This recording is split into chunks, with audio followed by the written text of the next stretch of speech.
എന്താണ് uric acid? Uric acid നിങ്ങൾക്കെല്ലാം അറിയാം. ഇപ്പോൾ യൂറിക് ആസിഡ് വളരെയധികം എല്ലാവർക്കും അറിയാവുന്ന ഒരു കാര്യമാണ് യൂറിക് ആസിഡ്. യൂറിക് ആസിഡ് അങ്ങനെ ഒരു വേദന ഉണ്ടാക്കുന്ന ഒരു കാര്യം മാത്രമല്ല, അതിൽ കുറേ ഒളിഞ്ഞിരിക്കുന്ന വസ്തുതകളും കൂടെ ഉണ്ട്.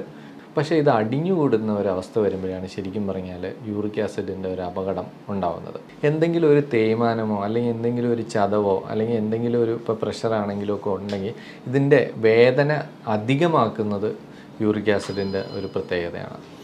എന്താണ് യൂറിക് ആസിഡിൻ്റെ ഘടന, എങ്ങനെയാണ് ഇത് വേദന ഉണ്ടാക്കുന്നത്, എവിടെയൊക്കെയാണ് ഇത് അടിഞ്ഞുകൂടുന്നത്, എന്തൊക്കെ അപകടങ്ങളാണ് ഉണ്ടാകുന്നത്, അതിനെക്കുറിച്ച് നമുക്ക് സംസാരിക്കാം.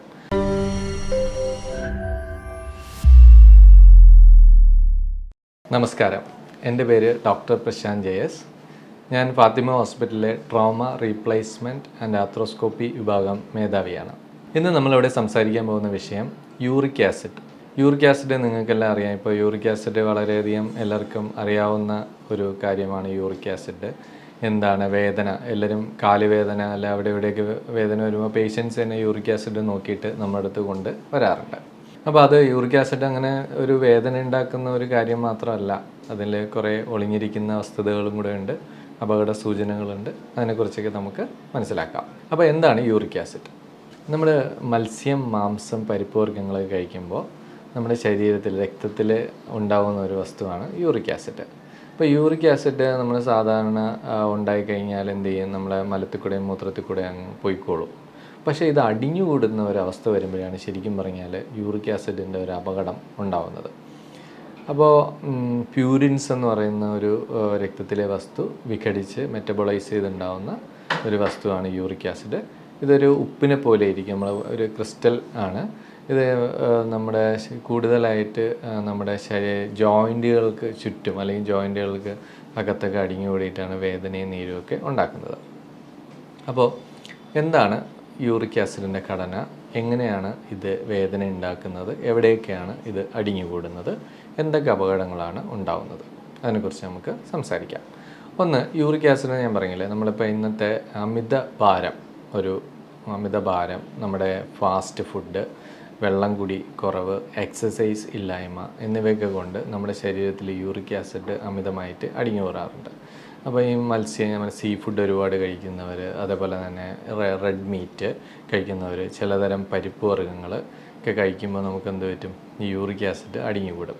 ഇത് നമ്മുടെ ജോയിൻറ്റുകളിൽ ചുറ്റോ, നമുക്ക് ഏത് ടിഷ്യൂ, നമ്മുടെ ബോഡിയിലുള്ള ഏത് ടിഷ്യൂവിൽ വേണമെങ്കിലും യൂറിക് ആസിഡ് അടിഞ്ഞുകൂടാം. ജോയിൻറ്റിലെ ടിഷ്യൂ, അതിന് ചുറ്റും ഒരു മോണോ യൂറേറ്റിക് ക്രിസ്റ്റൽസ് ഉണ്ടാക്കിയിട്ട് ചെറിയ ഉപ്പ് പോലെ അല്ലെങ്കിൽ കാൽഷ്യം പോലുള്ളൊരു ഇതുണ്ടാക്കി അതിങ്ങനെ കുത്തി വേദന ഉണ്ടാക്കും. അപ്പോൾ കൂടുതലായും നമുക്ക് ഒരു രോഗി വരുന്നതെന്ന് വെച്ച് കഴിഞ്ഞാൽ കാലിലെ വേദന, നമ്മുടെ heal pain, plantar fasciitis uric acid കാരണം വരാറുണ്ട്. മുട്ടിലെ വേദന, മുട്ടിൽ കാണപ്പെടുന്ന വേദനകൾ വരാറുണ്ട്. കയ്യിൽ, റിസ്റ്റിൽ ഒക്കെ ഉണ്ടാകുന്ന വേദന, ഷോൾഡറിൽ ഉണ്ടാകുന്ന വേദന, ഈവൻ നമ്മൾ വെർട്ടിബ്ര, നടുവേദന, കഴുത്ത് വേദനയൊക്കെ യൂറിക് ആസിഡ് കാരണം നമുക്ക് വരാറുണ്ട്. രണ്ട്, നമുക്ക് കിഡ്നിയിൽ യൂറിക് ആസിഡ് അടിഞ്ഞിട്ട് കല്ല് ഉണ്ടാകുന്നത് വേറൊരു ഘടകമാണ്. ഇപ്പോൾ പുതിയ പഠനങ്ങളിൽ പറയുന്ന യൂറിക് ആസിഡ് ചെറിയ രക്തക്കുഴലുകളിൽ അടിഞ്ഞിട്ട്, നിങ്ങൾക്കറിയാം ചെറിയ രക്തക്കുഴലുകൾ എവിടെയൊക്കെയാണുള്ളത്, നമ്മുടെ ഹാർട്ടിലുണ്ട്, അതേപോലെ തന്നെ ബ്രെയിനിലുണ്ട്. അവിടെയൊക്കെ ഇത് അടിഞ്ഞുകൂടി ബ്ലോക്ക് ഉണ്ടാക്കിയാൽ എന്ത് പറ്റും, സ്ട്രോക്ക്, അതേപോലെ തന്നെ ഹാർട്ടിന് ഉണ്ടാകുന്ന അറ്റാക്ക്. പിന്നെ ഡയബറ്റിസിന് ഒരു കാരണം പറയുന്നുണ്ട് യൂറിക് ആസിഡിന്. ഹൈപ്പർ ടെൻഷൻ, പ്രഷർ ഉണ്ടാക്കാൻ ഒരു കാരണം പറയാറുണ്ട്. പിന്നെ യൂറിക് ആസിഡ് മാത്രമായിട്ട് ഒരു വേദന ഉണ്ടാകുന്നതിലുപരി എന്തെങ്കിലും ഒരു തേയ്മാനമോ അല്ലെങ്കിൽ എന്തെങ്കിലും ഒരു ചതവോ അല്ലെങ്കിൽ എന്തെങ്കിലും ഒരു ഇപ്പോൾ പ്രഷറാണെങ്കിലോ ഒക്കെ ഉണ്ടെങ്കിൽ ഇതിൻ്റെ വേദന അധികമാക്കുന്നത് യൂറിക് ആസിഡിൻ്റെ ഒരു പ്രത്യേകതയാണ്. അപ്പോൾ ഇത് 4 സ്റ്റേജിലാണ് നമുക്ക് യൂറിക് ആസിഡ് ഉണ്ടാകുന്നത്. ഒന്നെന്ന് പറഞ്ഞു കഴിഞ്ഞാൽ അസിംറ്റമാറ്റിക് സ്റ്റേജ്, അതായത് നമ്മുടെ ശരീരത്തിൽ യൂറിക് ആസിഡ് കൂടുതലായിരിക്കും, പക്ഷേ നമ്മളറിയില്ല, നമുക്ക് വേദനയൊന്നും ഉണ്ടാവില്ല. അപ്പോൾ ആ വേദനകൾ എങ്ങനെയാണ് കാണുന്നത് വെച്ചാൽ, പെട്ടെന്നൊരു ചതവുണ്ടായി അല്ലെങ്കിൽ ഒരു എല്ല് പൊട്ടലുണ്ടായി, പേഷ്യൻ്റ് പ്ലാസ്റ്റർ ഇട്ട് 3 ആഴ്ച കഴിഞ്ഞിട്ട് വേദന കുറയാതെ നിൽക്കുമ്പോൾ നമ്മൾ നോക്കുമ്പോഴായിരിക്കും പെട്ടെന്ന്, അല്ലെങ്കിൽ ചുമ്മാ ഒരു ബ്ലഡ് ടെസ്റ്റ്, നമ്മളൊരു മെഡിക്കൽ ചെക്കപ്പ് നടത്തും, അതിനകത്ത് നമുക്ക് യൂറിക് ആസിഡ് കൂടി നിൽക്കുമ്പോൾ നമുക്ക് മനസ്സിലാവും. രണ്ടെന്ന് പറഞ്ഞാൽ അക്യൂട്ട് ഗൗട്ട് എന്ന് പറഞ്ഞാൽ യൂറിക് ആസിഡ് കാരണം അതെവിടെയെങ്കിലും ഡെപ്പോസിറ്റ് ചെയ്തുണ്ടാകുന്ന ഒരു അസുഖത്തിനെയാണ് നമ്മൾ ഗൗട്ട് എന്ന്. ഇത് പണ്ടൊക്കെ കിങ്സ് ഡിസീസ് എന്നാണ് പറയുന്നത്. കാരണം എന്ന് വെച്ച് കഴിഞ്ഞാൽ സാധാരണ ഇതെങ്ങനെ ഉണ്ടാവുമെന്ന് വെച്ച് കഴിഞ്ഞാൽ നമ്മൾ അമിതമായിട്ട് ഭക്ഷണം കഴിക്കുന്നു. അതായത് നല്ല സീ ഫുഡും റിച്ച് ആയിട്ടുള്ള റെഡ് മീറ്റും ഒക്കെ കഴിച്ചിട്ട് അതിൻ്റെ കൂടെ ആൽക്കഹോൾ, ബിയർ, വൈൻസ് അങ്ങനെ എന്തെങ്കിലും കഴിക്കുമ്പോൾ ഈ ആൽക്കഹോളിന് ഒരു പ്രത്യേകതയുണ്ട്. യൂറിക് ആസിഡിനെ പെട്ടെന്ന് ഇത് ജോയിൻറ്റിലോട്ട് അല്ലെങ്കിൽ നമ്മുടെ മസിലുകളിലൊക്കെ ഡെപ്പോസിറ്റ് ചെയ്യിപ്പിക്കും. ഡെപ്പോസിറ്റ് ചെയ്യുമ്പോൾ എന്ത് പറ്റും, ഇത് പെട്ടെന്ന് അവിടെ കുത്തിയിട്ട് ഒരു ഇൻഫ്ലമേഷൻ, നീരും വേദനയൊക്കെ ഉണ്ടാക്കും. അതുകൊണ്ട് പണ്ടൊക്കെ ഇങ്ങനെ ഒരുപാട് റിച്ച് ഫുഡ് കഴിക്കുന്ന ആൾക്കാർ അങ്ങനെയുള്ളൊരു ലീനിയേജ് ആയതുകൊണ്ടായിരിക്കും ചിലപ്പോൾ അതൊരു കിങ്സ് ഡിസീസ് എന്ന് നമ്മൾ വിളിക്കുന്നത്. പിന്നെ നമ്മൾ ഭക്ഷണമൊക്കെ ഞാൻ പറഞ്ഞല്ലോ, അമിതഭാരം, വെള്ളം കുടിക്കുന്നത് കുറവ് കാരണം യൂറിക് ആസിഡ് അടിഞ്ഞു കൂടുന്നു. പിന്നെ നമ്മുടെ എക്സസൈസ് ഇല്ലായ്മ, അപ്പോൾ രക്തോട്ടം കുറയുന്ന, സ്റ്റാഗ്നേഷൻ ഓഫ് ബ്ലഡ്, അതൊക്കെ യൂറിക് ആസിഡ്. ഇതിനെപ്പോഴും നമ്മുടെ ഹൃദയത്തിൽ നിന്ന് അകലെയുള്ള, അതായത് കാല്, കൈ അങ്ങനെയുള്ള സ്ഥലങ്ങളിലൊക്കെ കൂടുതൽ വേദനയും നീരും അല്ലെങ്കിൽ പുകച്ചിൽ, ചില സ്ഥലങ്ങളിൽ ഇതിന് ചുടുവാദം എന്നൊക്കെ പറയാറുണ്ട്. കാരണം ഇതിൻ്റെ ഒരു ചൂട് ഉണ്ടാവുന്നത് കാരണം, ഒരു പുകച്ചിൽ ഉണ്ടാവുന്നത് കാരണം നമുക്ക് യൂറിക് ആസിഡ് കാണാറുണ്ട്. പിന്നെ ഒരു വളരെ കോമൺ ആയിട്ടുള്ള കാരണം ചില മരുന്നുകൾ, അതായത് കൂടുതലും നമ്മൾ ഈ പ്രഷറിനൊക്കെ കൊടുക്കുന്ന ചില ഹൈപ്പർ യൂറിസീമിക് ഡ്രഗ്സ് ഉണ്ട്. അത് യൂറിക് ആസിഡിന് ഒരു കാരണമാണ്. അപ്പോൾ നമ്മൾ ഭക്ഷണക്രമം, പിന്നെ ചില മരുന്നുകൾ, പിന്നെ ഒരു ഭാവം എന്ന് പറഞ്ഞു കഴിഞ്ഞാൽ നമ്മുടെ ജനിതകമായ ചില പ്രശ്നങ്ങൾ, അതായത് നമ്മളെ എൻസൈം ഡെഫിഷ്യൻസീസ്. യൂറിക് ആസിഡിനെ നമ്മൾ ദ്രവിപ്പിച്ച് അല്ലെങ്കിൽ മെറ്റബോളൈസ് ചെയ്യുന്ന എൻസൈംസിൽ എന്തെങ്കിലും പ്രശ്നം ഉണ്ടെങ്കിൽ നമുക്ക് യൂറിക് ആസിഡ് കാണാറുണ്ട്. പിന്നെ എന്ന് പറഞ്ഞു കഴിഞ്ഞാൽ പ്രായം എന്ന് പറഞ്ഞാൽ സാധാരണ ഇത് കൂടുതലും പിന്നെ ആണുങ്ങളിൽ ആണ് കാണാറ്. പക്ഷേ ഈ പോസ്റ്റ് മെനോപ്പസ്, നമ്മൾ ആർത്തവിരാമം സംഭവിച്ച സ്ത്രീകളിൽ യൂറിക് ആസിഡ് കൂടുതൽ കാണാറുണ്ട്. അത് ഏകദേശം അപ്പം മിഡിൽ ഏജ്ഡ് ആയിട്ടുള്ള ആൾക്കാരിലാണ് യൂറിക് ആസിഡ്. കുട്ടികളിലും കുറവായിരിക്കും, പിന്നെ വയസ്സായവരിലുണ്ടാകുമെങ്കിൽ പോലും മിഡിൽ ഏജിലാണ് സിംറ്റം ആയിട്ട് കൂടുതൽ ആൾക്കാർ നമ്മുടെ അടുത്ത് വരാറ്. അപ്പോൾ ഇതൊരു ജനിതകമായിട്ടുള്ള എൻസൈം പ്രശ്നങ്ങളും കാരണം ഇങ്ങനെ വരും. ഇനി ചില കേസുകളിൽ അണ്ടർ സെക്രീറ്റേഴ്സ് ഒക്കെ ഉണ്ട്. അതായത് നമ്മൾ കിഡ്നിക്ക് അങ്ങനെ എന്തെങ്കിലുമൊക്കെ പ്രശ്നം ഉണ്ടെങ്കിൽ, അല്ലെങ്കിൽ ഹാർട്ടിന് എന്തെങ്കിലുമൊക്കെ പ്രശ്നം ഉണ്ടെങ്കിൽ, അല്ലെങ്കിൽ നമുക്ക് ബാധിക്കുന്ന ചിലതരം ക്യാൻസറുകൾ, ലുക്കീമിയ പോലുള്ള ക്യാൻസറുകൾ, അല്ലെങ്കിൽ അതിന് കൊടുക്കുന്ന കീമോതെറാപ്പി ഒക്കെ കാരണം യൂറിക് ആസിഡ് ഇങ്ങനെ കൂടുതൽ നിൽക്കാറുണ്ട്. അപ്പോൾ യൂറിക് ആസിഡ് കൂടുതലായി കഴിഞ്ഞാൽ അതിന് നമുക്ക് മൂന്ന് ഫേസ് ഉണ്ട്. ഒന്ന് അക്യൂട്ട് അറ്റാക്ക്, പെട്ടെന്ന് പേഷ്യൻ്റ് ഭയങ്കര സിവിയർ ആയിട്ടുള്ള പെയിൻ ആയിരിക്കും, പിന്നെ ഭയങ്കര വേദനയായിട്ട് നിലവിളിച്ച പേഷ്യൻ്റ് വരും. അതിനാണ് അക്യൂട്ട് ഗൗട്ടി അറ്റാക്ക് എന്ന് പറയുന്നത്. അത് ഫസ്റ്റ്. അപ്പോൾ അത് നമ്മൾ അതൊരു സ്റ്റേജ്. സെക്കൻഡ് സ്റ്റേജ് എന്ന് പറയാൻ ഇൻ്റർ റിക്ടൽ പീരീഡ്. അതായത് നമ്മളൊരു അക്യൂട്ട് സ്റ്റേജ് കഴിഞ്ഞാൽ പിന്നെ പേഷ്യൻറ്റിന് അവിടെ എവിടെയൊക്കെ ചെറുതായിട്ട് ഇങ്ങനെ പെയിന്, അല്ലെങ്കിൽ ചിലപ്പോൾ ഇതേപോലെ തന്നെ അറ്റാക്കുകൾ ഒക്കെ വരും. അപ്പോൾ ഇതിൻ്റെ രണ്ടിനെ കാരണം, ഒന്ന് യൂറിക് ആസിഡ് ഡെപ്പോസിറ്റ് ചെയ്യുമ്പോൾ പെട്ടെന്നൊരു വേദനയും നീരും ഒക്കെ വരും. രണ്ട്, യൂറിക് ആസിഡ് കുറേ നാളിങ്ങനെ ഡെപ്പോസിറ്റ് ചെയ്ത് കഴിഞ്ഞാൽ ടോഫി എന്ന് പറയുന്നൊരു സാധനം, ടോഫി എന്ന് പറയുന്ന ഒരു കാൽസ്യം ഡെപ്പോസിറ്റ് പോലൊരു ഇതാണ്. ഒരു കല്ല് പോലെ ഇങ്ങനെ നമ്മളെ ജോയിൻറ്റിനകത്തും മസിലിലും ഒക്കെ ഇങ്ങനെ ഡെപ്പോസിറ്റ് ചെയ്തിട്ട് വേദന, നീര് ഇങ്ങനെ പൊങ്ങി, ഒരു സ്വെല്ലിങ് പോലെ, ഒരു ട്യൂമർ പോലെ ഇങ്ങനെ പൊങ്ങി വരുന്ന ടോഫി.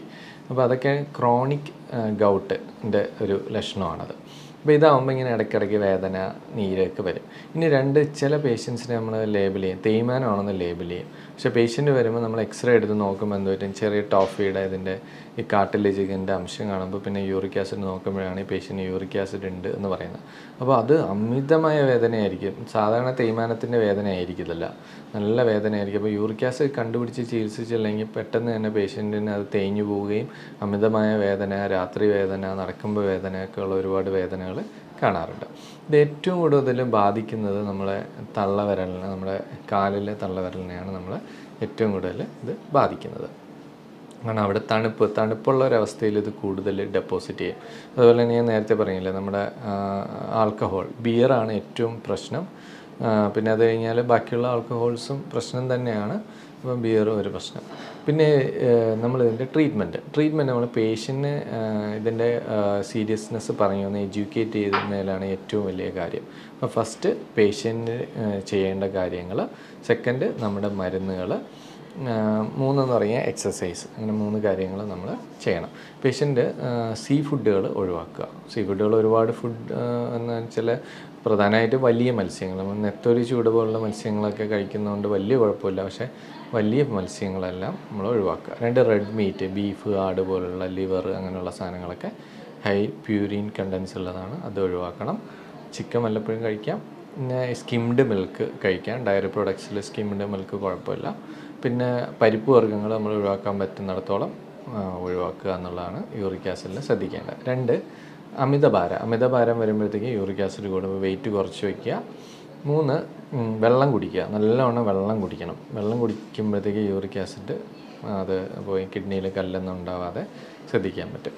പിന്നെ നമ്മൾ 4ാമത് മരുന്ന് എന്ന് വെച്ച് കഴിഞ്ഞാൽ നമുക്ക് 3 രീതിയിലുള്ള മരുന്നുണ്ട്. ഒന്ന് അക്യൂട്ട് അറ്റാക്കിന് കൊടുക്കുന്ന NSAID പോലുള്ള മരുന്ന്, കോളിച്ചിസിൻ, അതായത് ഒരു ഇൻഫ്ലമേഷൻ തടയാനുള്ള മരുന്ന് നമ്മൾ കൊടുക്കാറുണ്ട്. സെക്കൻഡ് സ്റ്റേജ് വരുമ്പോൾ യൂറിക് ആസിഡിനെ കുറയ്ക്കാൻ വേണ്ടിയിട്ടുള്ള മരുന്ന്, അതായത് നമ്മൾ കുറേ മരുന്നുകളല്ലോ, പ്യൂറിനോൾ പോലുള്ള മരുന്നുകൾ, ഫെബിക്സോസ്റ്റാറ്റ് പോലുള്ള മരുന്നുകളൊക്കെ ഇതിൻ്റെ യൂറിക് ആസിഡ് കുറയ്ക്കാൻ വേണ്ടിയിട്ടുള്ള മരുന്നുകളാണ്. 3 എക്സസൈസ് ചെയ്തിട്ട് നമ്മൾ യൂറിക് ആസിഡിൻ്റെ ഡെപ്പോസിഷൻ തടയ്ക്കാൻ വേണ്ടിയുള്ള എക്സസൈസ്, നമുക്കെവിടെയാണ് വേദന ഉണ്ടാകുന്നത് അത്. ഇനി നമ്മൾ ഏറ്റവും പ്രത്യേകിച്ച് ശ്രദ്ധിക്കുകയെന്ന് വെച്ചാൽ ചില പേഷ്യൻസിൽ നമ്മളിപ്പം മിക്ക പേഷ്യൻസ് നമ്മുടെ അടുത്ത് വരുമ്പോൾ ഈ അസുഖം യൂറിക് ആസിഡാണെന്ന് കണ്ടുപിടിക്കില്ല. പേഷ്യൻറ്റിന് തേയ്മാനം എന്ന് പറഞ്ഞ് ഇങ്ങനെ ചികിത്സിച്ചുകൊണ്ടിരിക്കുകയായിരിക്കും. അപ്പം പേഷ്യൻറ്റ് വന്ന് നമ്മൾ യൂറിക് ആസിഡിന് കണ്ടുപിടിക്കുകയും യൂറിക് ആസിഡിൻ്റെ മരുന്ന് കൊടുക്കുകയും വേദന പറയാം. പക്ഷേ യൂറിക് ആസിഡ് മൂലം ക്രോണിക്സിറ്റി, അതായത് ഒരു തേയ്മാനം ആവുകയോ പിന്നെ ടോഫി പോലുള്ള ഡെപ്പോസിഷൻ ഉണ്ടായിക്കഴിഞ്ഞാൽ പിന്നെ അതൊരു തേയ്മാനം പോലെ തന്നെ നമ്മൾ ചികിത്സിക്കേണ്ടത്. നമ്മൾ യൂറിക് ആസിഡ് കുറഞ്ഞെന്നും പറഞ്ഞാൽ വേദന കുറയണമെന്നില്ല. അപ്പോൾ നമ്മൾ early diagnosis is very important. നമ്മൾ ആദ്യം തന്നെ ഇത് കണ്ടുപിടിച്ച് ചികിത്സിക്കുകയാണെങ്കിൽ വളരെ നന്നായിരിക്കും. അപ്പോൾ നിങ്ങൾക്ക് ഇപ്പം കുറച്ച് കാര്യങ്ങൾ മനസ്സിലായല്ലോ. എല്ലാ അസുഖത്തിനും ഏറ്റവും കൂടുതൽ വേണ്ടത് എന്തൊക്കെയാണ്? Healthy life style. അതായത് നമ്മൾ നന്നായിട്ട് എക്സസൈസ് ചെയ്യുക, വെള്ളം നന്നായിട്ട് കുടിക്കുക, നല്ല ഫുഡ്, ഫാസ്റ്റ് ഫുഡുകൾ ഒഴിവാക്കി നല്ല ഫ്രൂട്ട്സൊക്കെ ഉൾപ്പെടുത്തി ജലാംശം കൂടുതൽ ഉള്ള ഇതെല്ലാം കഴിച്ച് ഹെൽത്തി ആയിട്ട് എക്സസൈസുകൾ ചെയ്യുക. അപ്പം എക്സസൈസ് ചിലർ ആൾക്കാർ എൻ്റെ അടുത്ത് പറയാറുണ്ട്, ഞാൻ വീട്ടിൽ രാവിലെ തൊട്ട് വൈകിട്ട് വരെ ജോലി ചെയ്യുന്നതാണ്. പക്ഷേ നമ്മൾ ഇന്ന് കഴിക്കുന്ന ഫുഡും ലൈഫ് സ്റ്റൈലും ഒക്കെ നോക്കുമ്പോൾ നമ്മൾ ആ എക്സസൈസിൽ നമ്മളെന്തെങ്കിലും ഫാസ്റ്റായിട്ടുള്ള 45 മിനിറ്റ്സ് നടക്കുകയോ അല്ലെങ്കിൽ ജോഗ് ചെയ്യുകയോ അല്ലെങ്കിൽ ചെറുതായ എന്തെങ്കിലും എക്സസൈസോ ഒക്കെ ചെയ്യാം. അപ്പോൾ പറയും കാലുവേദന കാരണം എനിക്ക് എക്സസൈസ് ചെയ്യാൻ പറ്റുന്നില്ല. കാലുവേദന കാലുകൊണ്ടുള്ള എക്സസൈസ് അല്ലല്ലോ, പല എക്സസൈസുകളുണ്ട്. നമുക്ക് കൈ കൊണ്ട് ചെയ്യാനുള്ള എക്സസൈസ്, കിടന്നിട്ട് ചെയ്യുന്ന എക്സസൈസ് ഉണ്ട്. പിന്നെ ഇപ്പോൾ സ്വിമ്മിങ് ഇപ്പോൾ ഒരു നല്ല എക്സസൈസാണ്. അപ്പോൾ നമ്മൾ ഇപ്പോൾ സൈക്ലിങ് ഇപ്പോൾ പുതുതായിട്ട് വരുന്നുണ്ട് എക്സസൈസുകൾ. അപ്പോൾ അങ്ങനെയുള്ള നമുക്ക് കാല് നിലത്തൂന്നി ചെയ്യാൻ പറ്റാത്ത കുറേ എക്സസൈസ് വെറൈറ്റീസ് ഇപ്പോൾ വരുന്നുണ്ട്. അതൊക്കെ നമ്മൾ ഒരു ഫിസിയോ ട്രെയിനറും അതായത് ഡോക്ടറുടെ നിർദ്ദേശപ്രകാരം നമുക്ക് ചെയ്യാൻ പറ്റും. അപ്പോൾ ഇത്രയൊക്കെയാണ് എനിക്ക് യൂറിക് ആസിഡിനെ കുറിച്ച് പറയാനുള്ളത്. അടുത്ത പ്രാവശ്യം വീണ്ടും ഒരു ടോപ്പിക്കുമായിട്ട് വരാം. നമസ്കാരം.